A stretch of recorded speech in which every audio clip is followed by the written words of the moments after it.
Well, it had been 8 years since we'd seen them at Rogers Arena. Quite a surprise on Saturday, Jeff, when the members of the ESPN Sports Fan Hall of Fame, the Green Man, Force and Sully, showed up, and we're joined by Green Man Force here on Sekeres and Price. How you doing? Good, boys. How are you doing? That was a fun weekend. It sure was. So tell us the genesis of all this. How did you guys make your triumphant return to Rogers Arena?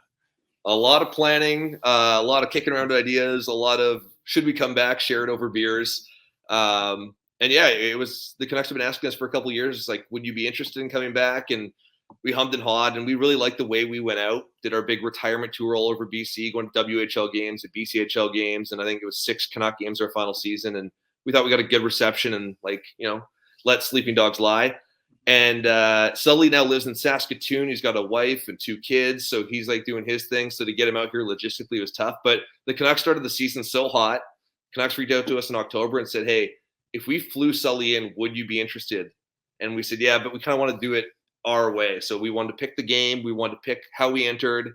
So like right down to the Stone Cold Steve Austin entrance music. That was us. And oh man, it was a blast. I was nervous. I've never been nervous in the green suit before. And my mouth went completely dry right before we ran in, and that reception was I had goosebumps. Well, and I also understand this was about showing off the Green Men to new family members. Well, that's exactly it, right? We haven't been around in 8 years, and I mean, when I started the Green Men, I was 21, and I fit in the suit very comfortably. And reading online comments this past weekend have not been kind to me. You never want to do that, but I'm like, guys, I'm 35. I'm not that out of shape. But yeah, I was single. Sully was single at the time. As I mentioned, he's now married with 2 beautiful daughters. I'm now married, and we're expecting our first baby girl in June. And my wife was a Div 1 softball player in Utah during that 2011 through 2015 run. So she doesn't know the Green Man. She wasn't a massive hockey fan at the time. And so that was my motivation for coming back, was for her to see it firsthand. So she had a ticket. She was there on Saturday. She watched, and she was thoroughly confused by the entire situation. And yeah, she did contribute all the signs we held up. She insisted she wanted to draw those because she didn't like my penmanship. So that was her contribution to the cause.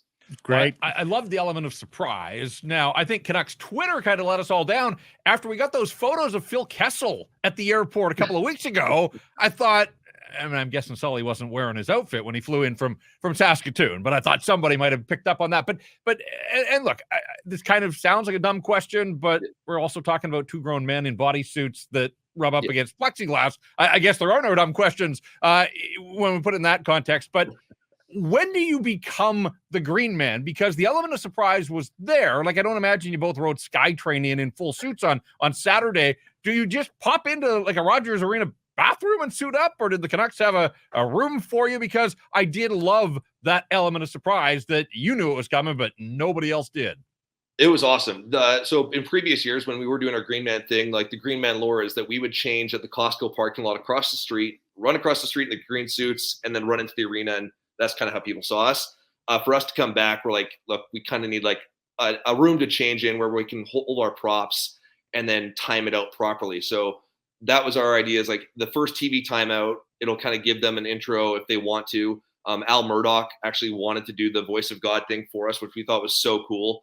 And then the timing was just perfect. Of the 14-minute mark, that's right when Van Riemsdyk took the penalty. That obviously was not planned. And we entered and ran down and just went wild. It was so much fun. And yeah, the timing couldn't be perfect. The lack of penalties and the lack of goals until late in the game was extremely concerning, but we made the most of it. Yeah, and the Van Riemsdyk thing was terrific. Like, you could just see him stifling his own laughter there. So good on you. It's not just the fans, even the players were recognizing that you were around and getting a kick out of it. Hey, Force, how much are you guys aware of the reaction of the crowd, the reaction of, in this case, Van Riemsdyk in the Bruins penalty box? How much, because I know they're not exactly see-through, but how much are you guys aware of the reaction to you guys as you're performing? Yeah, it's a bit of a blur. I totally forgot that aspect of it. Like, it's been 8 years. So running down, I was so concerned running down the stairs after our intro that I was going to trip. I was just like, that was my main focus, is do not fall on national television. But getting down to the box, it's kind of bright by the ice. I could see JVR kind of smirking, so I knew something was happening. And then once you can kind of feel that crowd pop, you know that you're on the screen. The seats now with the new massive scoreboard, we couldn't really tell what was going on. So we would kind of just sense throughout the game. Anytime a big cheer happened in between plays, we assumed we were on camera and just started dancing and doing our green spandex thing. And I think Sully set a new record for like 15 handstands. He must be sore this week. I was going to say, was it like riding a bike? It was. I'm very sore. I'm not gonna lie. Like I got a bad knee. It's like I should have worn a knee brace. Sully was very nervous. He was practicing handstands in our changing room before the game.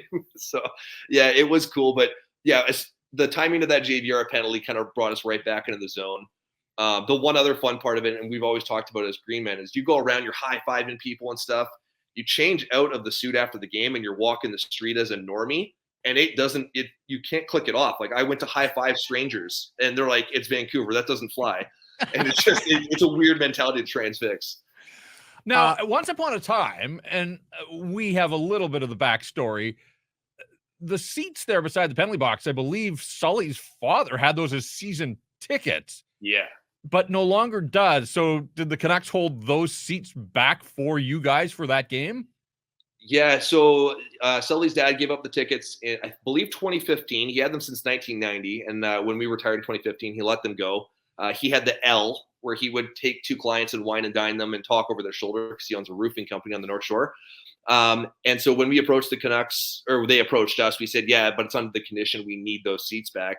And I'm not sure if I'm supposed to say this, but there are some season ticket members who have those seats. And they realized the power position they were in, and they got a lot out of it. They leveraged it hard. And I heard that they scored themselves some free playoff tickets as a result for giving up the season. Well done. Well done. Well, good on them for giving it up, because really the bit needs to be there. Absolutely. Right, Yeah. The Canucks did float it. Like, could it work somewhere else? No, it absolutely cannot. It had to be those seats. I'll say this, you're still beloved across the continent. Did you see all the big sports media and social media accounts that were marking your return? I was telling you guys before we were on air that I didn't tell anybody. My wife knew, Sully's wife knew, and Sully's parents knew. So it was awesome to have some of my friends being like, are you kidding me? You didn't tell me this? So when I got back to my phone, like I've never had that many text messages before. It was wild. So that in itself was actually really exciting. And then, yeah, to see all these major sports accounts posting us across the board. And you just kind of hope that you're like looking a little svelte in the green suit if you're going to be splayed out across national TV. And it seemed to work out for the most part. But my Twitter has not stopped blowing up. Yeah, as you mentioned, you're 35 now, a little bigger in all the right areas, though, of course. So I'll tell you that for free.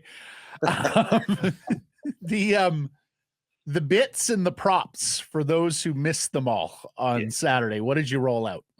The lack of penalties was hurting. So in the third period, we just started like dumping them all. The one that I don't think got any TV time we were really excited for is we're famous for doing our Canuck cutouts, and you pick a player or a fan from the opposing team. And we had Bill Burr in a Canucks jersey, and he had played Vancouver the night before, so we were hoping he was going to be at the game, and it never made TV. So that one's too bad.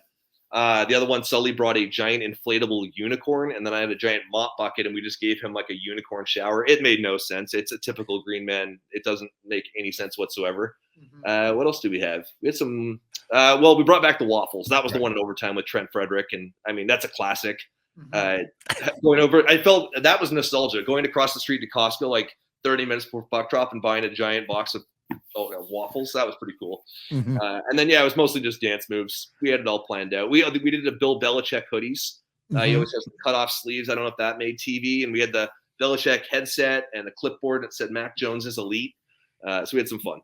Yeah, and you had the biggest Homer sign with Homer Simpson and Jack Edwards, the Bruins play-by-play guy. That was a bit of a risky one. I knew the Canucks were never going to show it on the big screen. I knew it wasn't going to make TV, but I wanted to put it out on social media. And as I expected, the Bruins fans are vicious. Yes, I would suspect so. Okay, well, last question here for us. I mean, they're going to the playoffs. You're part of the club's DNA and part of the crowd. What do you think? Green Men coming back in April? I'm not going to say no. I'm not going to say yes. I have Scout's honor that we actually don't know. I mean, Sully living in Saskatoon, working a Monday to Friday. Logistically, it is extremely tough. But the Canucks have dabbled and said, hey, like, if you are interested, let us know. And after that reception on Saturday and the overwhelming response on social media over the last like 48 hours, it's going to be pretty hard to say no. So Yeah, I wouldn't be surprised if you see us back at the playoffs for at least one game, but who knows? yeah. Well, we'd love to see you, and congratulations to you and Mrs. Force, because we'll have a third little green gal In a little baby green coming suit, in yes. June. So you're going to need the little green suit at some point as well. Awesome. Thanks, Matt. Thanks, Jeff. You guys are the best.